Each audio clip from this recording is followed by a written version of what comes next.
ఇంక్లాబ్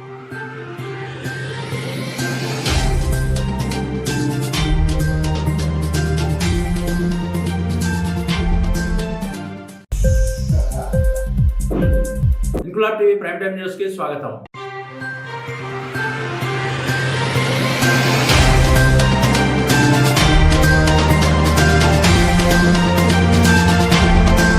విజయనగరంలో మందుబాబుల ఆగడాలకు ట్రాఫిక్ పోలీసులు చెక్ పెడుతున్నారు. ఇటీవలే జిల్లా ఎస్పీ దీపికా పాటిల్ ఉత్తర్వులు, ట్రాఫిక్ డీఎస్పీ ఆదేశాలు, సీఐ రంగనాథం సూచనలతో నలుగురు ట్రాఫిక్ ఎస్ఐలలో సీనియర్ అధికారి అయిన ట్రాఫిక్ ఎస్ఐ రాజు నగరంలో డ్రంక్ అండ్ డ్రైవ్, ట్రాఫిక్ అతిక్రమణలపై కేసులు కడుతున్నారు. విజయనగరంలో ఆర్టీసీ కాంప్లెక్స్ వద్ద దాదాపు 30 మందికి జరిమానాలు వేశారు. ఈ సందర్భంగా ట్రాఫిక్ సిబ్బంది రాత్రి 7 గంటల ప్రాంతంలో మద్యం సేవించి వాహనాలు నడుపుతున్న వ్యక్తులను పట్టుకోవడానికి ప్రయత్నించగా వారు ఉడాయిస్తున్న నేపథ్యంలో వారిని చేజ్ చేసి మరీ పట్టుకున్నారు. ఈ విషయాలను ట్రాఫిక్ ఎస్ఐ రాజు ఇంక్లాబ్ టీవీ ప్రతినిధి భరత్ కుమార్ కు వివరించారు.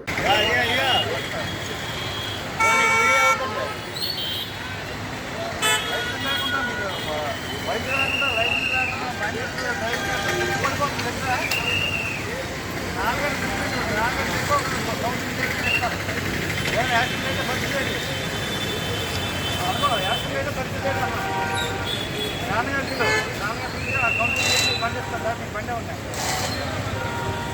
తక్కువ రోజులు ఎలాగ అవుతుంది ఆటోగా తెచ్చక బండి పరిస్థితి ఎంతలో వచ్చిన మైనర్ అయినాడు బండి లేదు. 4 గంటలు శిక్ష పడుతుంది, నీకు కాదు. 4 గంటలు చూపించు ఫోన్ చేసి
ఇంక్లాబ్ టీవీ వీడియోలు మీకు నచ్చినట్లయితే లైక్ చేయండి, షేర్ చేయండి, కమెంట్ చేయడం మర్చిపోకండి. సబ్స్క్రైబ్ చేయని వాళ్ళు వెంటనే సబ్స్క్రైబ్ చేసుకోండి. మా వీడియోలు మీరు వెంటనే చూడాలనుకుంటే కింద ఉన్న గంట సింబల్ని గట్టిగా కొట్టండి.